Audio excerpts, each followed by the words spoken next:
ఇకో Tejas world class electric bike అతి తక్కువ ధరలోనే.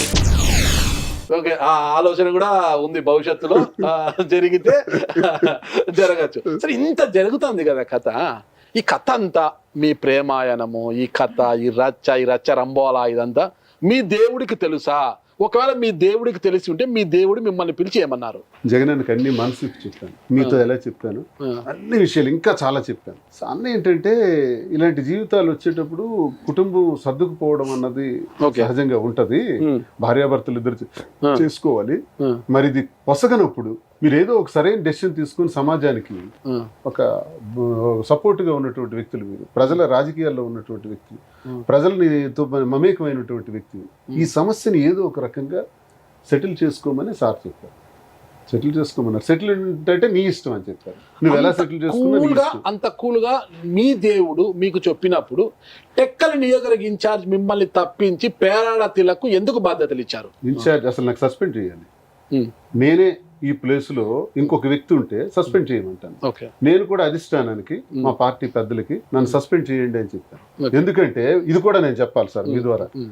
దువ్వాడ శ్రీనివాస్ అనేటటువంటి వ్యక్తిగతంగా ట్రోలింగ్స్ కన్నా నేను వైసీపీకి చెందిన వాడిని అన్నటువంటిది కారణం మీదే చాలా మంది రాజకీయంగా పనిగట్టుకుని ట్రోల్స్ చేస్తున్నారు. అది కూటమి పార్టీలకు చెందినటువంటి వ్యక్తులు పనిగట్టుకుని చేస్తున్నారు సార్. ప్రతి కారణం నిన్న తిరుపతిలో కూడా చేసిన దానికి కారణం రాజకీయ కోణం. నేను ఒకటే చెప్తున్నాను, మీకు ఏదైనా శక్తి సామర్థ్యాలు ఉంటే నన్ను ఎదుర్కోండి, కానీ దయచేసి నా వ్యక్తిగత జీవితాన్ని పార్టీకి లింకప్ చేయండి. పార్టీ మాకు తల్లి లాంటిది. నేనైతే సస్పెండ్ చేయమన్నాను పార్టీ నుంచి.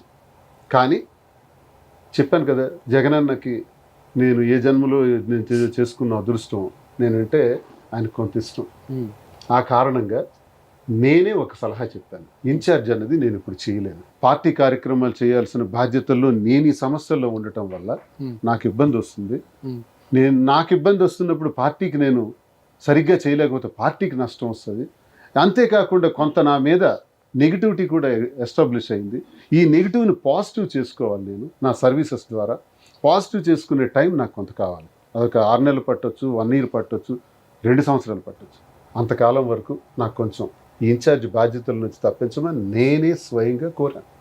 అన్న నన్ను అర్థం చేసుకున్నాడు సార్. ఈ భూమి మీద ఎవరైనా అర్థం చేసుకున్న వ్యక్తి ఎవరైనా ఉంటే ఈ దువ్వాడ శ్రీనివాస్కి ఒకే ఒక్క వ్యక్తి జగన్మోహన్ రెడ్డి.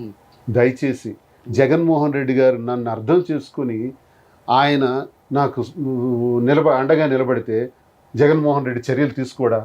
ఇలాంటి వాళ్ళని పెట్టుకుంటాడా?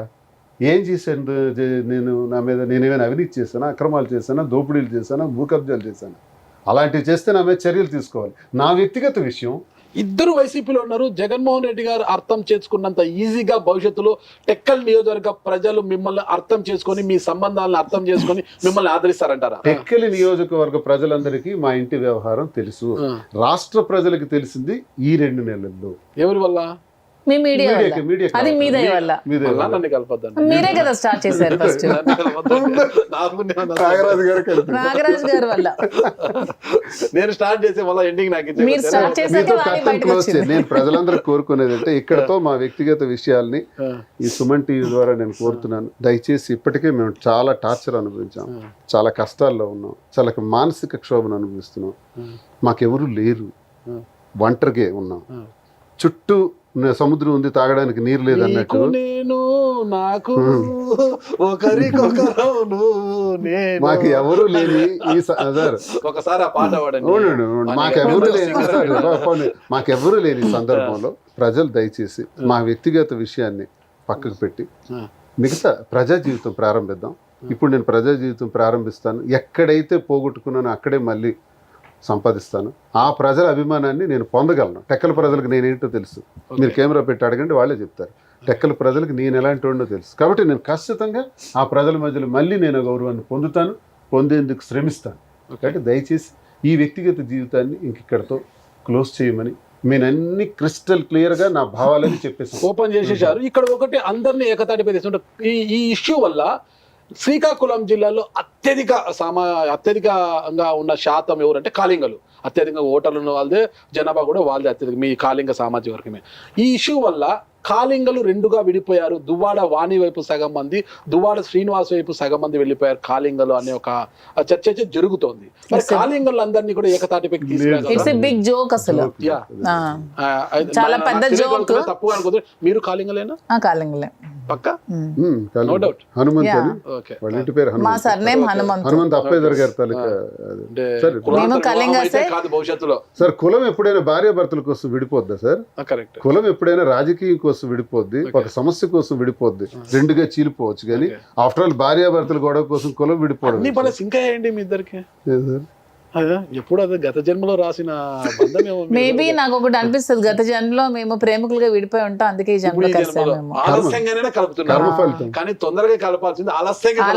మరింత ఆలస్యం లేదు, అనుకోలేదు. ఇప్పుడే అవసరం సార్. ఇప్పుడే అవసరం. నా సమస్యకి ఇప్పుడే నాకున్న ఇక్కడి నుంచి నా జీవితానికి ఒక తోడు, ఇంకేం సరైన తోడు. అవసరం? బోడిగుండ అయిపోయినా వచ్చినారు ఆవిడ దగ్గరికి. ఏం ఇంకేం అవసరం అండి? పర్వాలేదు, ఏం పర్వాలేదు. అందుకే నాకు ఒక పాట గుర్తొచ్చింది. ఎప్పుడు నేను మర్చిపోయిన చిన్నతనంలో, నేను నిక్కర్లేసుకుని తిరుగుతున్నానేమో అప్పుడు నాకు తెలియదు, కానీ ఏంటంటే కరిగిపోయాను కర్పూర అమ్మ అమ్మ అమ్మ అమ్మ. ఏమి పాట! ఆ పాట వినాలకే నాకు నా పాత రోజులు, నా కాలేజ్ డేస్ కూడా గుర్తొచ్చింది. ఆ పాట మా జీవితానికి ఎందుకు ఆ పాట గుర్తొచ్చింది? ఏమి కరిగిపోయారు ఆయనలో మీరు అసలు?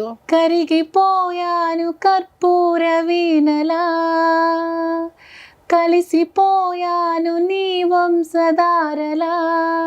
సూపర్ పాడారు మేడం అసలుకి.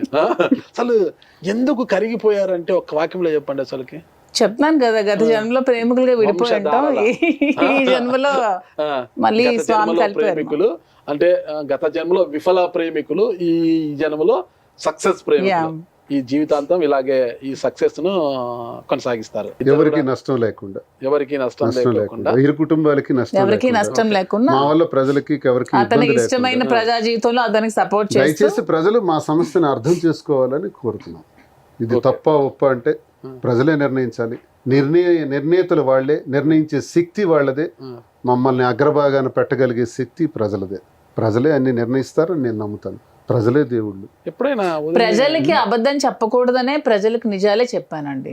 ఇప్పుడు నేను మీడియా ముందుకు వచ్చి చచ్చా మా ఇద్దరి మధ్యలో ఏమీ లేదండి, ఓన్లీ ఫ్రెండ్స్ అండి, ఆమె అలా చేస్తోందండి అని చెప్పి మేము దొంగతనంగా కలుసుకోవచ్చు, దొంగతనంగా ఉండొచ్చు, అలా చాలా అలా మెయింటైన్ చేసుకుని చాలా మంది ఉంటారు. ప్రజలకు మోసం చేయకూడదు, అంతా క్లియర్ గా ఉండాలి, కరెక్ట్ గా ఉండాలి. ముందు మమ్మల్ని మేము మోసం చేసుకోకూడదు, ప్రజల్ని కూడా మోసం చేయకూడదు. ప్రజా జీవితంలో ఓపెన్ గా ఉండాలి. కాబట్టి వాళ్ళకి అన్ని నిజాలు చెప్పి మమ్మల్ని అర్థం చేసుకోండి, మాకు సపోర్ట్ చేయండి అని అడిగి సపోర్ట్ చేయమని రిక్వెస్ట్ చేసుకున్నాం. మేము ఎప్పుడైనా ప్రపోజ్ చేసావన్నా ఐ లవ్ యూ మాధురి అనేసి? మీరు చేశారు ఎప్పుడైనా love you Seenu, I love you too Seenu అనేసి? నా స్టార్టింగే ఐ లవ్ యూ తో స్టార్ట్ చేశాను. ఎట్లా? ఆ రోజు కొంచెం ఒక పుట్టినరోజు వేడుక జరుగుతుంది నాదే, November 4th. ఇదే పాట తను పాడింది. 22 November 4. 2022 గొడవలు స్టార్ట్ అయిన తర్వాతే. గొడవలు అంతకుముందు ఏం లేదు, గొడవలు స్టార్ట్ అయిన తర్వాత. మీరు ఎందుకు సార్ చెప్పాను కదా, గత జన్మ ఏమైనా ఉందో ఏమో నాకు తెలియదు. పాట పాడారు, కరిగిపోయాను కర్పూర. అప్పుడే స్టార్ట్ అయింది పాట. ఓకే, నిజంగా కరిగిపోయారు మీరు. ఆ పాటతో మీరు కరిగిపోయారు. కరిగించేలా చేశారేమో, లేదంటారా?